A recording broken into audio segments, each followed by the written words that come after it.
Brain का amoeba infection नेग्लेरिया fowleri नाम के अमीबा से होता है। अमीबा ब्रेन में लॉगिन कर जाता है। ये इन्फेक्शन धीरे धीरे बढ़ के आदमी को बेहोश और पैरालाइज भी कर सकता है। ये काफी रेयर बीमारी है, पर हमारे पास इसका इलाज मौजूद है। ये काफी घातक बीमारी है।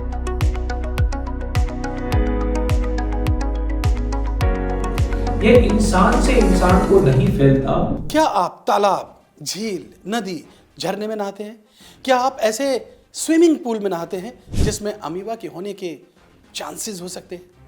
अगर ऐसा है तो आपको सावधान हो जाने की जरूरत है, क्योंकि दिमाग खा जाने वाला अमीबा एक बार अगर आपके मस्तिष्क में दाखिल हो गया तो ये आपके दिमाग को दीमक की तरह चट कर जाएगा। ऐसे में दोस्तों सवाल तो उठता है कि आखिर नदी, झरने, झील और सफाई ना होने वाले स्विमिंग पूल में पनपने वाला अमीबा आखिर है क्या? ये कैसे हमारे दिमाग में दाखिल होता है? ये कैसे हमारे दिमाग को धीरे धीरे करके खा जाता है? और ये कैसे हमारी जिंदगी को खत्म कर देता है? सवाल ये भी है कि अगर ये हमारे दिमाग में दाखिल हो चुका है तो हम इसे कैसे पहचानें और हम इससे कैसे बचें? साथियों, हाल ही में केरल के अलपुझा में दिमाग खा लेने वाला अमीबा ये एक बच्चे की मौत का कारण बना और तब ये मामला पूरे देश में सुर्खियों में आया और चिंता का विषय भी बना। इसलिए हमने आपके लिए ये एक्सप्लेनर वीडियो तैयार किया है, जिसमें हमने इस गंभीर बीमारी को लेकर एक्सपर्ट डॉक्टर से इससे बचने का तरीका जाना। तमाम सारे सवालों के जवाब इस बीमारी से रिलेटेड हमने एक्सपर्ट्स डॉक्टर से लिए। नमस्कार साथियों, मेरा नाम है आदित्य चौहान। साथियों, पूरे देश में दिमाग खा जाने वाले अमीबा के बारे में सुर्खियां हैं इस समय, और ये सुर्खियां तब सामने आई जब केरल के अलपुझा में एक 15 साल के लड़के की मौत हो गई। हालांकि ऐसा पहली बार नहीं हुआ कि जब एक कोशिकीय जीव अमीबा जिसके कारण किसी की मौत हुई है। ये जो अमीबा है ये सिर्फ एक कोशिकीय है। आपको ये जानकर हैरत होगी कि अमीबा से इससे पहले भी दुनिया भर में कई लोग अपनी जान गंवा चुके हैं। दिमाग को खा लेने वाला ये जो अमीबा है, इसको लेकर हमने गुरुग्राम फोर्टिस हॉस्पिटल के प्रिंसिपल डायरेक्टर से बात की।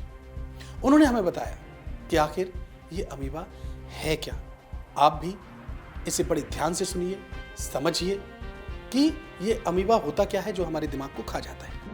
ब्रेन का अमीबा इन्फेक्शन नेग्लेरिया फाउलेरी नाम के अमीबा से होता है। ये amoeba generally warm fresh water lakes, तालाब, नदियां, मिट्टी और सॉइल में पाया जाता है। आपने एक्सपर्ट डॉक्टर से जाना कि आखिर ये दिमाग खा लेने वाला अमीबा होता क्या है। दोस्तों, आमतौर पर ये जीव झीलों, नदियों और झरने के ताजे पानी में पाया जाता है।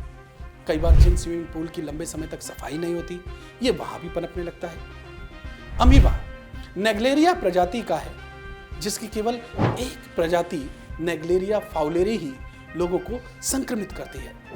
आइए अब हम समझते हैं कि आखिर अमीबा कैसे हमारे दिमाग तक पहुंचता है और फिर कैसे ये हमारे दिमाग को चट कर जाता है। दोस्तों, असल में centres for disease control and prevention की एक रिपोर्ट के मुताबिक नेग्लेरिया फाउलेरी, जिसे अमीबा कहा जाता है, वो मिट्टी और ताजे पानी जैसे कि झील, नदी और झरनों में इनमें रहता है। जब हम ऐसे पानी के संपर्क में आते हैं तो अमीबा युक्त पानी हमारी नाक में दाखिल हो जाता है और बस यहीं से अमीबा नाक के रास्ते होते हुए हमारे मस्तिष्क तक पहुंच जाता है और फिर वो हमारे दिमाग को संक्रमित करना शुरू कर देता है। जब ये कंटामिनेटेड वाटर या सॉइल हमारी नाक के थ्रू ब्रेन तक पहुंचती है तो अमीबा ब्रेन में लॉगिन कर जाता है और वहां पे जाके वो ब्रेन की मेम्ब्रेन्स को इरिटेट करने लगता है, जिससे मेनिंजाइटिस हो जाता है। दिमाग में पहुंचकर जब अमीबा दिमाग को संक्रमित करना शुरू कर देता है तो इस स्थिति को मेडिकल भाषा में प्राइमरी अमीबिक मेनिंगोइंसेफेलाइटिस कहते हैं, जो कि एक जानलेवा स्थिति है। हालांकि इस तरीके का संक्रमण बहुत कम रिकॉर्ड किया जाता है क्योंकि इसका पता लगाना बड़ा मुश्किल है। कभी कभी रोगी की मौत के बाद ही इस बात का पता चलता है कि वो संक्रमित हुआ था।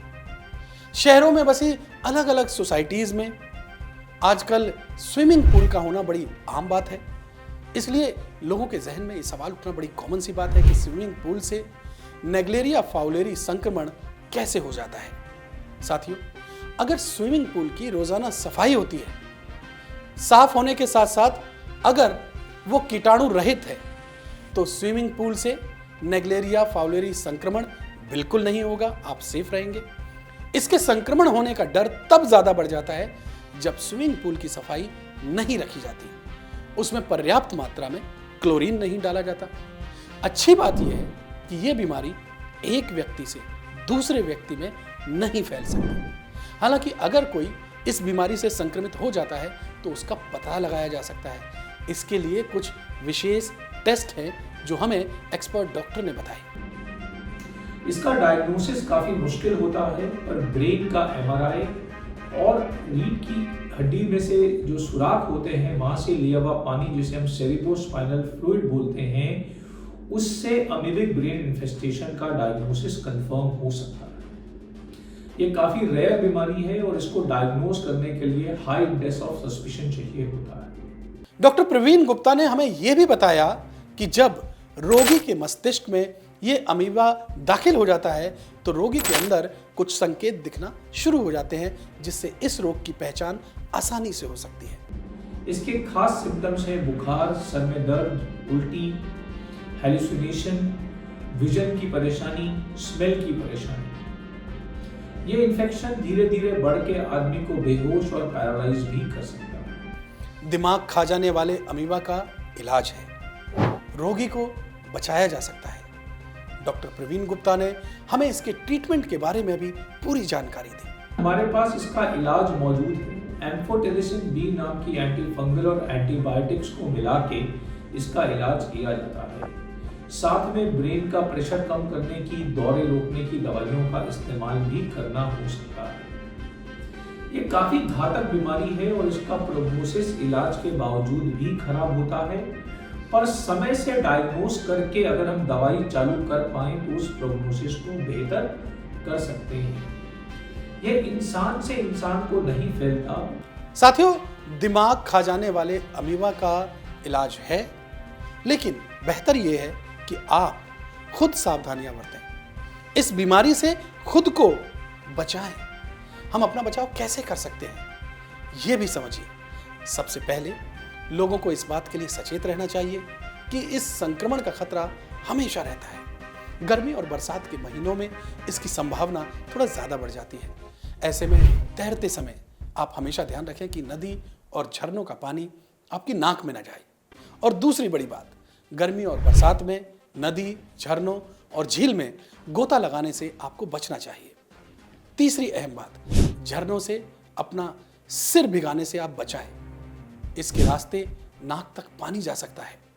अगर आप इन बातों का ध्यान रखेंगे तो यकीन मानिए ये जो दिमाग खा जाने वाला अमीबा है, इससे आप खुद को बचा सकेंगे। बहरहाल दोस्तों, चूंकि ये मामला बहुत ज़्यादा देश भर में सुर्खियों में आया, लोगों के अंदर बहुत ज़्यादा डर भी पैदा हुआ, चूंकि नदी, झरने, नहर ये जगह जगह पाई जाती है और ख़ासतौर पर गांव देहात, दूर दराज के क्षेत्रों में लोग बाग इनमें नहाते हैं, तो इस बीमारी के डर फैलने का ज़्यादा लोगों में हो गया।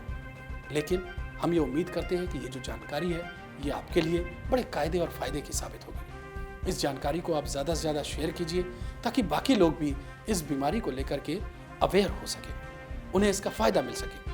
बहरहाल, अगर आप इस वीडियो को लेकर के कुछ कहना चाहते हैं तो इस वीडियो के कमेंट बॉक्स में जाइए और वहाँ जाकर के अपने मन की बात को लिख दीजिए। और इसी तरीके के इन्फॉर्मेटिव वीडियो सबसे पहले पाने के लिए आप मेडिकली स्पीकिंग को सब्सक्राइब कीजिए। बहुत बहुत शुक्रिया।